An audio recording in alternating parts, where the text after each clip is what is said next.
Ouais, pour moi, c'est un terme qui est incroyablement important dans le monde dans lequel on vit parce que c'est un transformational leader, c'est un dirigeant qui a suffisamment d'humilité, je dirais, pour être au service, que son autorité est mise au service de la collectif. Et ça paraît, wow, ça paraît très profond et spirituel, mais en fait, nous, on rencontre que ça. Les dirigeants avec lesquels on travaille, je ne sais pas si c'est une question d'attraction semblable, attire le semblable, mais en tout cas, on travaille que avec les dirigeants que quelque part en eux, ils sont au service. Quelque part en eux, par conviction, par goût personnel, ils ont une envie ou ils ont une ambition collective. C'est pas perso, c'est pas uniquement égotique leur raison pour être dirigeant. Ils ont souvent des gens avec pas mal de personnalités, mais cette personnalité est mise au service de la collective. Donc pour moi, un transformational leader, c'est quelqu'un qui incarne la notion grecque de leadership qui était un leadership éthique. C'est-à-dire que on voudrait avancer le schmilblick pour le bienfait des autres. Et donc ça, c'est pas une croyance communiste ou socialiste ou je sais pas quoi d'autre.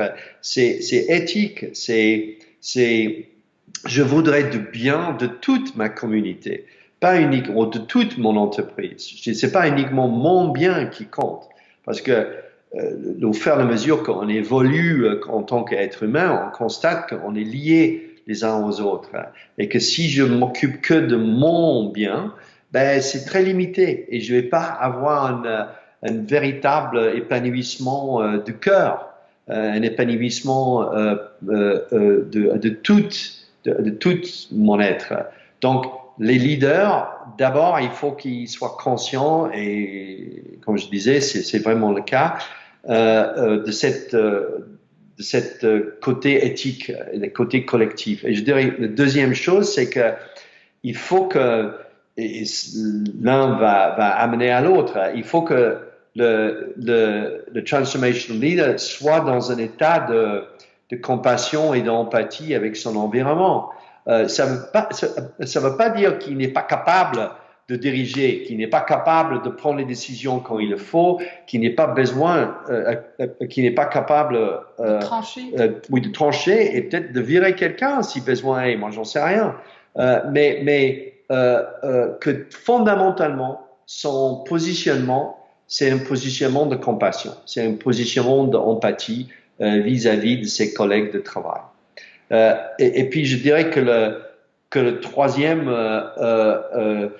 aspect ou caractéristique qu'un transformational leader il véhicule, c'est la constance. C'est le fait que quand il dit une chose, il y a un suivi derrière, il y a une continuité là-dedans. Et pourquoi je cite ces trois qualités? Parce que j'ai bien observé que dans les projets en entreprise, les trois raisons principaux pourquoi un projet de transformation ne marche pas, c'est pour ces trois raisons. Un, le leader n'était pas vraiment incarné, le leader n'était pas vraiment aligné, le leader n'était pas vraiment présent. Deux, il ne prenait pas en compte, donc manque d'empathie, manque de compassion, manque d'écoute, il ne prenait pas en compte les conditions locales. Il n'écoutait pas suffisamment le terrain. Il est venu de son siège, il est venu de son supériorité hiérarchique, et puis il impose un projet de transformation sans véritablement avoir écouté le terrain. Et le troisième, c'est ce qu'on reproche à ces leaders-là, un manque de continuité, un manque de constance.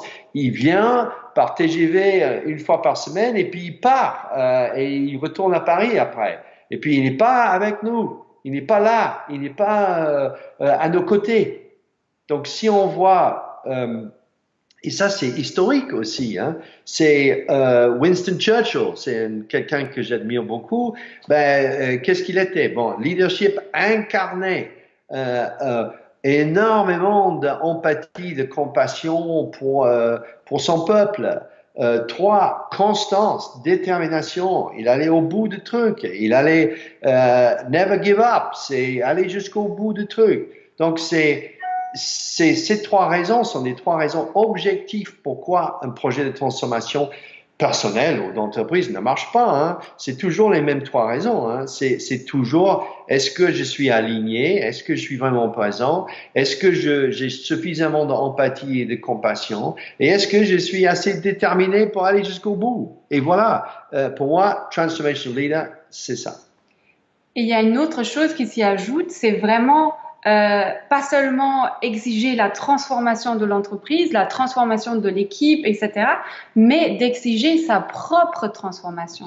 C'est-à-dire être modèle et faire ce qu'on demande aux autres, faire pour soi. Et c'est-à-dire se remettre en question constamment, aller chercher où est-ce que ça ne va pas pour moi, où est-ce que je ne suis pas vraiment juste avec moi et comment je peux me transformer moi-même pour être le modèle pour les autres.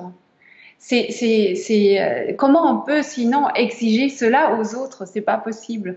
Donc, être un leader qui amène à la transformation a besoin de se transformer soi-même et là, avoir cette envie de le faire et cet engagement de le faire. Et là, on voit un niveau d'engagement, un niveau d'implication qui est très différent. Donc, un transformational leader, c'est quelqu'un qui est engagé, quelqu'un qui est impliqué.